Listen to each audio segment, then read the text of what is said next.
Welcome to Season 8 of the Finding Peace podcast. This season is focused on practical, trauma-informed tools you can use in everyday life. When emotions run high, relationships feel heavy, or your nervous system needs support. Short episodes designed to help you find more peace, joy, and connection, one moment at a time. Please welcome the host of the Finding Peace podcast, best-selling author, psychotherapist, and speaker, Troy L. Love. The vagus nerve has become one of the most talked about concepts in mental health trauma, healing, and nervous system work. And honestly, some of that is helpful.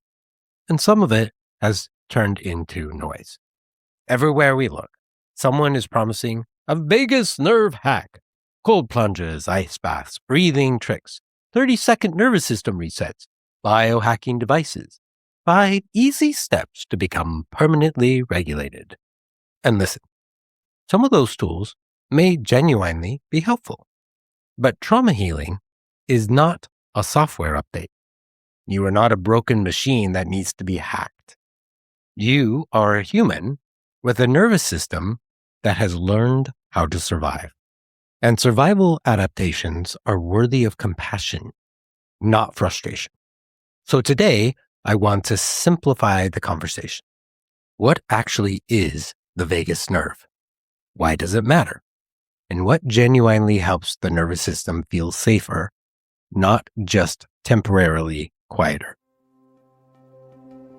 The vagus nerve is one of the major communication pathways between the brain and the body. It helps regulate things like heart rate, breathing, digestion, facial expressions, connection, social engagement, and stress responses. It's deeply connected to whether our body feels safe enough to connect or threatened enough to protect. But here's a myth that I want to challenge. We do not conquer our nervous system. We do not dominate it. We do not force it into calmness. We build a relationship with it. And that's a very different approach.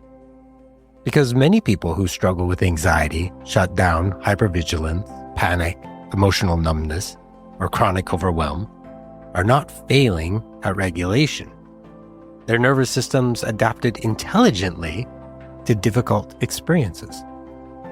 If our body learned people are unsafe, connections lead to pain, I have to stay alert, or my feelings are too much, then our nervous system may remain protective long after the danger is gone. And when people hear, just calm down, just breathe, regulate yourself, sometimes what the person actually feels is shame. Honestly, it's like, oh really? I hadn't thought of that. That is such good information. Because truthfully, we've tried and it didn't work. Or maybe it worked for 30 seconds before fear came flooding back. That doesn't mean that we did it wrong or that something's broken. What it means is that the nervous system changes through repeated experiences of safety, not through force. The problem with hacking language is that sometimes the language around nervous system healing becomes unintentionally aggressive. Override your anxiety, hack your vagus nerve, force your body into parasympathetic mode. But trauma-informed healing asks a different question. What conditions would help my nervous system experience greater safety and regulation? That's different. Because regulation is not merely biological. It's relational. Human beings regulate through connection. In fact, many of us learned regulation through the nervous system of other people long before we could do it ourselves. Think about a calm parent soothing a child, a friend sitting beside you during grief, someone making gentle eye contact when you feel overwhelmed, a therapist helping you stay grounded while talking about painful things.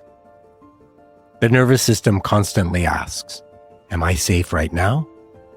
And more importantly, probably, am I safe enough with you?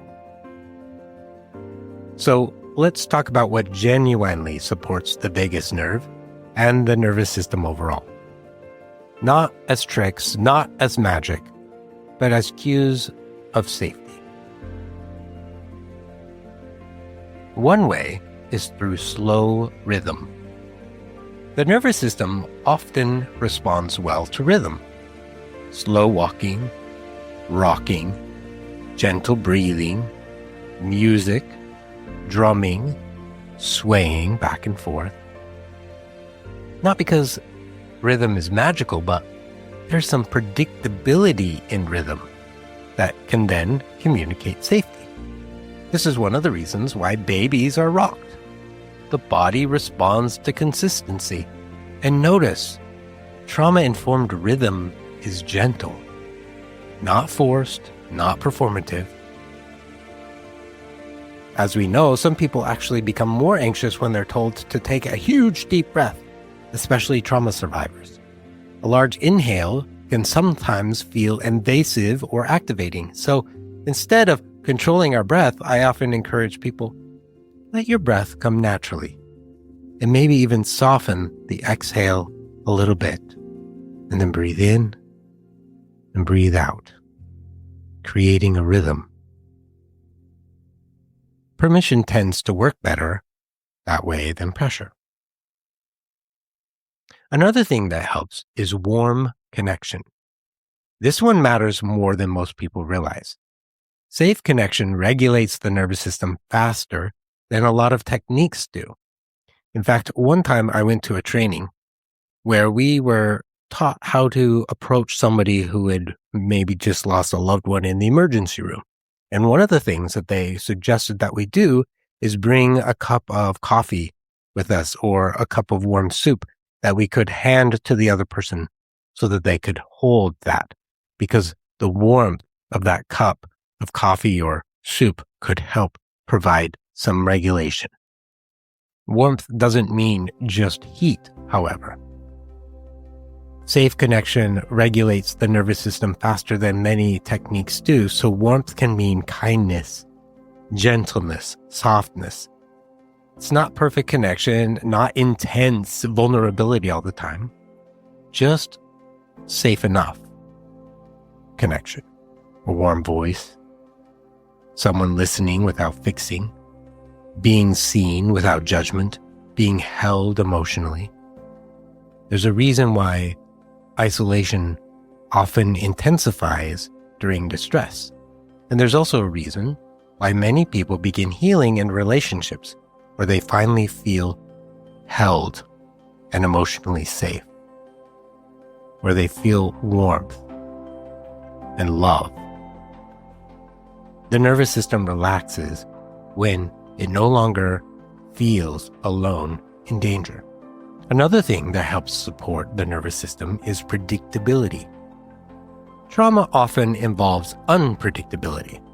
Not knowing what version of someone you're going to get when you walk into the door, not knowing when things might explode, not knowing when someone's going to pull away or cut you off.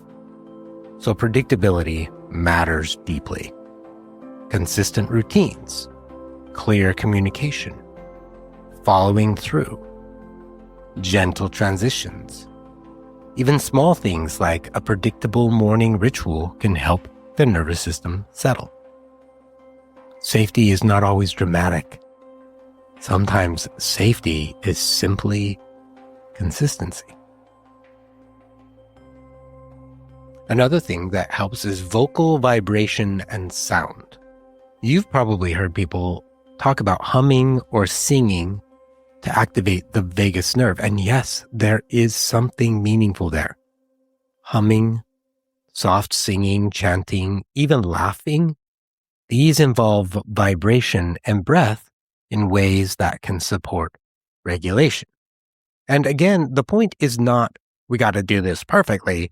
The point is, what helps my body feel more connected and alive? For some people, singing in the car feels regulating, and for other people, that is scary. For others, it's being part of a choir and singing worship music. Others, it's humming while cooking dinner. And one of my coworkers loves to whistle. The body often responds to sound when the sound feels safe. Another thing that helps is gentle movement. Trauma is not just stored in thoughts, it's experienced through our body. So movement matters. Walking, stretching our muscles, dancing, yoga, gentle exercise, even shaking out tension.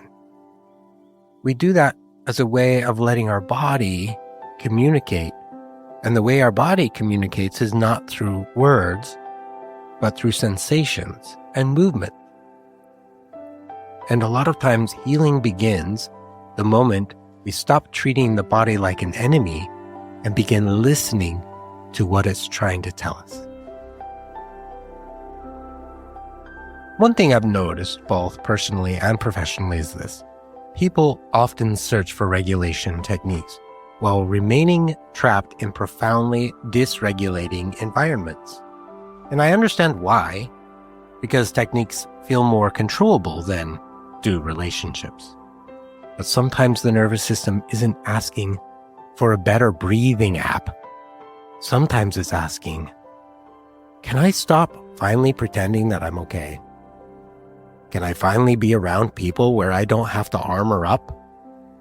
Can I finally experience safety without earning it?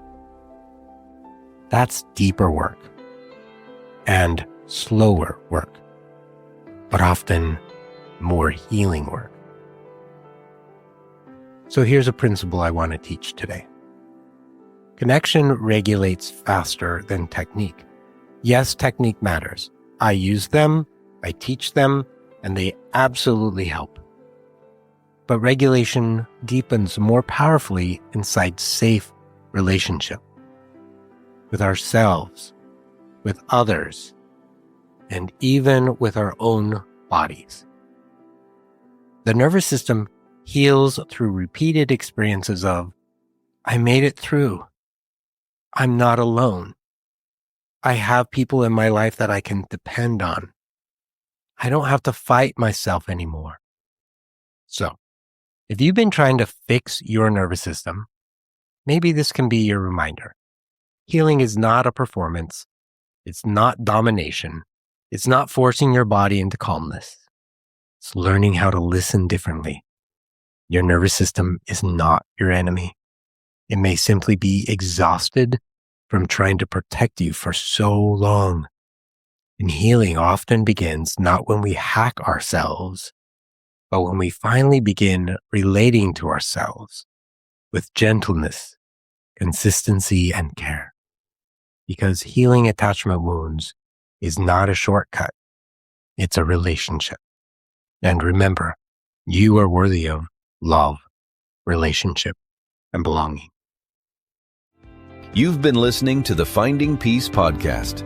Special thanks to Intrex for providing the theme music for this season and helping set the tone for reflection, grounding, and hope. If this episode supported you, please like, subscribe, and share the Finding Peace podcast. Your support helps these practical, trauma-informed tools reach more people who are seeking peace, clarity, and connection. To explore more resources, workshops, and upcoming events, visit findingpeaceconsulting.com. The Finding Peace podcast is hosted by best-selling author, psychotherapist, and speaker Troy L. Love. Until next time, remember, you are worthy of love and belonging.